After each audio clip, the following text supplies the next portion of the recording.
السلام عليكم ورحمة الله وبركاته. الحمد لله رب العالمين والصلاة والسلام على سيد المرسلين أما بعد فأعوذ بالله من الشيطان الرجيم بسم الله الرحمن الرحيم ويل لكل همزة لمزة. সর্বপ্রথম সেই মহান আল্লাহ রাব্বুল আলামিনের প্রশংসা করি যিনি আমাদেরকে বাৎসরিক ইসলামিক সভা দান করার তৌফিক দান করেছেন। সকলে পড়ুন আলহামদুলিল্লাহ। এবং আমাদের আখরি নবী মুহাম্মদ সাল্লাল্লাহু আলাইহি সাল্লামের প্রতি লক্ষ কোটি দুরূদ ও সালাম বর্ষিত হোক। আল্লাহুম্মা সাল্লি আলাইহি আল্লাহুম্মা বারিক আলাইহি। সম্মানিত সভাপতি সাহেব ও আমার সামনে বসে থাকা দিনী ভাই সকল, আজকে আমার বক্তব্যের বিষয় হচ্ছে গীবত। পৃথিবীতে কিছু বড় বড় পাপ আছে, তার মধ্যে একটি পাপ হচ্ছে গীবত, মানে মানুষের বদনাম করা, পরনিন্দা করা, মানুষের মান সম্মানে খোঁটা দেওয়া, একেই বলা হয় গীবত। আর এই গীবত একজন মানুষকে জাহান্নামে নিয়ে যাওয়ার জন্য যথেষ্ট। আসুন আমরা সেই হাদিস থেকে জেনে নিই গীবত কাকে বলে। আনাবি হুরায়রা রাদিয়াল্লাহু আনহু قال قيل يا رسول الله ما الغيبة قال ذكرك أخاك بما يكره قال أرأيت إن كان فيه ما يقول قال إن كان فيه ما تقول فقد اغتبته وإن لم يكن فيه ما تقول فقد بهته। হযরত আবু হুরায়রা রাদিয়াল্লাহু আনহু থেকে বর্ণিত, রাসূল সাল্লাল্লাহু আলাইহি সাল্লাম বলেছেন, তোমরা কি জানো গীবত কাকে বলে? সাহাবীরা বললেন, আল্লাহ ও তার রাসূল সাল্লাল্লাহু আলাইহি সাল্লাম ভালো জানেন। তখন নবী করিম সাল্লাল্লাহু আলাইহি সাল্লাম বলেন, তোমার ভাই সম্পর্কে এমন কথা বলা যায়ছে অপছন্দ করে, সেটাই গীবত। সাহাবায়ে কেরাম জিজ্ঞাসা করলেন, হে আল্লাহর রাসূল, আমি যে দোষের কথাটি বলেছি তা যদি আমার ভাইয়ের মধ্যে থাকে তাহলে কি গীবত হবে? উত্তরে নবী করিম সাল্লাল্লাহু আলাইহি সাল্লাম বলেছেন, তুমি যে দোষের কথাটি বলেছো তা যদি তার মধ্যে থাকে তাহলে তুমি তার অবশ্যই তুমি তার গীবত করলেন, আর তা যদি তার মধ্যে না থাকে তাহলে তুমি তার উপর তুহমত, অবুদান তথা মিথ্যা অপবাদ করলেন।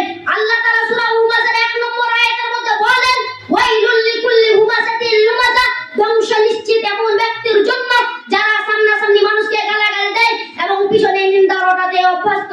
আল্লাহ তাআলা সূরা হুজরাতের মধ্যে আরো বলেন, ইয়া আইয়ুহাল্লাযীনা আমানু ইসতানিবু কাসীরাম মিনায-যন্ন ইন্না বা'দায-যন্নি ইসমুন ওয়া লা তাজাসসাসু ওয়া লা ইয়াগতাব বা'দুকুম বা'দা আইয়ুহিব্বু আহাদুকুম আন ইয়াকুলা লাহমা আখিহি মাইতান ফাকারিহতুমুন।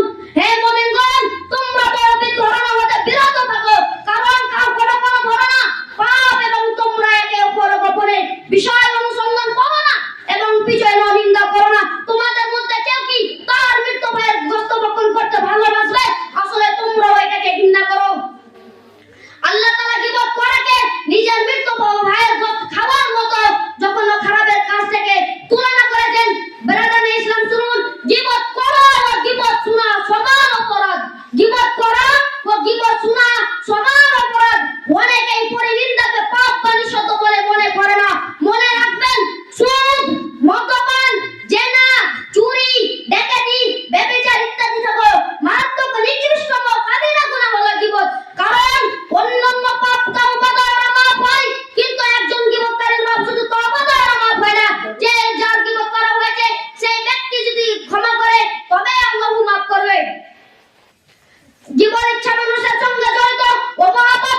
অতএব আপনি যদি তাহাজ্জুদ পড়ে কান্নাকাটি করে ক্ষমা চান তবে আপনি ক্ষমা পাবেন না। যার গীবত করা হয়েছে তার হাত ধরে তাকে বলতে হবে, আমি আপনার গীবত করে ফেলেছি, মান সম্মানে খোঁটা দিয়েছি, আপনি আমাকে ক্ষমা করে দেন।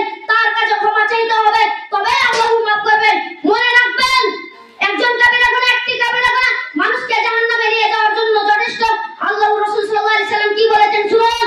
আন হুযায়ফা রাদিয়াল্লাহু আনহু قال قيل قال رسول الله صلى الله عليه وسلم لا يدخل الجنة قطاع। হুযায়ফা রাদিয়াল্লাহু আনহু থেকে বর্ণিত, রাসূল সাল্লাল্লাহু আলাইহি সাল্লাম বলেছেন, চুগলখোর জান্নাতে প্রবেশ করবে না। সম্মানিত ভাই সকল, সংশোধনের জন্য বলতে চাইলে যার বিনিময় শুধু তাকে বলা যাবে, অন্যকে নয়। সমালোচনাকারীকে বিচারের দিন তার নেক আমল দিয়ে যার বিনিময়ে পরিশোধ করতে হবে। যার সমালোচনা করেছে তার সমালোচনাকারীকে